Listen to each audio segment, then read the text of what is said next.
আজিৰ দিনটোত বহুতো তিতা মিঠা অভিজ্ঞতাৰ সন্মুখীন হ'লোঁ। গোটেই দিনটো আজি বাহিৰতে কটালোঁ।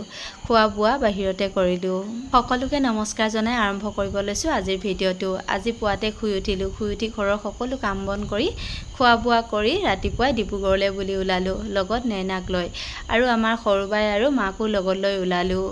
মা আৰু সৰু বাইক কাকপথাৰৰ ডিৰাকত নমাই আমি ডিব্ৰুগড়লৈ বুলি ৰাওনা হ'লোঁ। আৰু এয়া এতিয়া আমি ডিব্ৰুগড়লৈ বুলি গৈ আছোঁ। এয়া হ'ল ডিব্ৰুগড়ৰ বাইপাছৰ ৰাস্তাটো বহুত বেছি ধুনীয়া। এই ৰাস্তাটোত গাড়ী চলাবলৈ বহুত বেছি ভাল। আমি আহি পাই গ'লোঁ এতিয়া ডিব্ৰুগড়ত। আৰু এয়া গাড়ীৰ পৰা নেনাক ডিব্ৰুগড়ত নমাই দিলোঁ। নেনাক যেতিয়া ডিব্ৰুগড়ত থৈ আহোঁ মনটো তেতিয়া সঁচাকৈয়ে বেয়া লাগে, কিন্তু উপায় নাই। পঢ়িবৰ কাৰণে নেনাক ডিব্ৰুগড়ত থৈছোঁ। পঢ়ি শুনি কিবা এটা হওক তাকে আশা কৰিছোঁ। আহি থাকোঁতে ৰাস্তাত এটা বৰ দুখ লগা দৃশ্য দেখিলোঁ, যিটো আজি আপোনালোকৰ লগত শ্বেয়াৰ কৰিব বিচাৰিছোঁ। মানুহবোৰ সঁচাকৈ বহুত বেছি নিষ্ঠুৰ।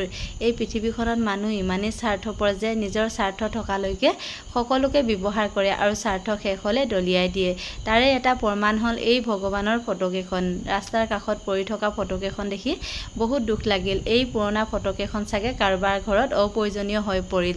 তেওঁলোকে চাগে নতুন ফটো আনিলে, সেয়েহে পুৰণা ফটোকেইখন ৰাস্তাত এনেকৈ পেলাই দিলে। আৰু এইফালে আহি কাকপথাৰৰ মণিবৌহঁতৰ ঘৰত এপাক সোমাই যাওঁ বুলি ভাবিলোঁ। যিহেতু ডিৰাকত মা আৰু সৰু বাই আছে, মাহঁতক লৈ যাব লাগিব। বহুদিন হ'ল মণিবৌহঁতৰ ঘৰলৈ অহা নাছিলোঁ, গতিকে ভাবিলোঁ যে ওচৰতে যিহেতু আছে এপাক সোমাই যাওঁ। মণিবৌহঁতক নিজৰ দৰে লাগে, তেওঁলোক আমাৰ সঁচাকৈ বহুত বেছি আপোন। তাৰ পৰা আহি এয়া ডিৰাকত পালোঁ। আহিয়ে চিধা ভাতৰ টেবুলত বহিলোঁ। অথনিৰ পৰা তেওঁলোকে ৰৈ আছিলে মই আহিলে একেলগে ভাত খাম বুলি, কিন্তু মই আহি পোৱাত কিছু দেৰি হ'ল, গতিকে সকলোৱে ভাত খালে আৰু এফালে মই দেৰিকৈ খাইছোঁ। এইফালে হ'ল আমাৰ ভাগিন বোৱাৰী, আৰু তাই ইমান ধুনীয়াকৈ ৰান্ধি থৈছে মোলৈ ভাতকেইটা। চাওকচোন বাৰু, আজি এওঁলোকৰ ঘৰলৈ আলহী আহিছে সুদূৰ মঙলদৈৰ পৰা। আৰু এফালে ভাগিন বোৱাৰী আৰু আমাৰ সৰু ভাগিনটোৱে ছোৱালী আনিব দৰঙৰ পৰা, গতিকে তেওঁলোকৰ ঘৰৰ মানুহখিনি আহিছিলে এওঁলোকৰ ঘৰৰ লগত মিতিৰ হ'বৰ কাৰণে, আৰু আমাকো মাতিছিলে। কিন্তু দিনটোত মই থাকিব নোৱাৰিলোঁ, যিহেতু নেনাক থ'বলৈ গ'লোঁ। গতিকে সন্ধিয়াই আহি মাহঁতকো লৈ যাম বুলি ভাবি এওঁলোকৰ ঘৰত সোমালোঁ। এইফালে হ'ল আমাৰ হ'বলগীয়া ভাগিন বোৱাৰীৰ দেউতাক, আৰু এইফালে আমাৰ ডাঙৰ বাই।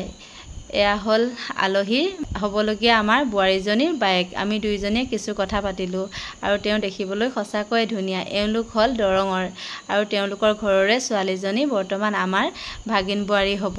এইফালে দেখিছে নহয়, এই সকলোখিনি হ'ল দৰঙৰ আলহী। আৰু লগত সেইফালে সৰু বাই, তাৰপাছতে এইফালে আমাৰ ডাঙৰ বোৱাৰীৰ খুৰীয়েক, আৰু এজনী আমাৰ ডাঙৰ বাই, আৰু এয়া হ'ল আমাৰ মা।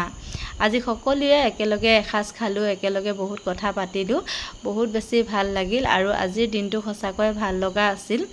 এতিয়া আমি দৰঙৰ আলহীৰ সৈতে অকণমান পদূলিলৈ ওলাই আহিলোঁ, তেওঁলোককো আগবঢ়াই দিলোঁ, আৰু তেওঁলোকে এতিয়া যাবলৈ ওলালে। তেওঁলোকক আগবঢ়াই দি আমিও ঘৰলৈ বুলি যাব লাগিব।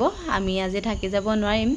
বোৱাৰীয়ে ৰখাইছিলে থাকি যাওক বুলি, কিন্তু ঘৰত হিমাংশুকো থৈ আহিছোঁ। মাও দেউতাক ভাত পানী বনাই দিব লাগে, সেই গতিকে আমিও নাথাকিলোঁ। এতিয়া আমিও ঘৰলৈ বুলি ৰাওনা হ'লোঁ।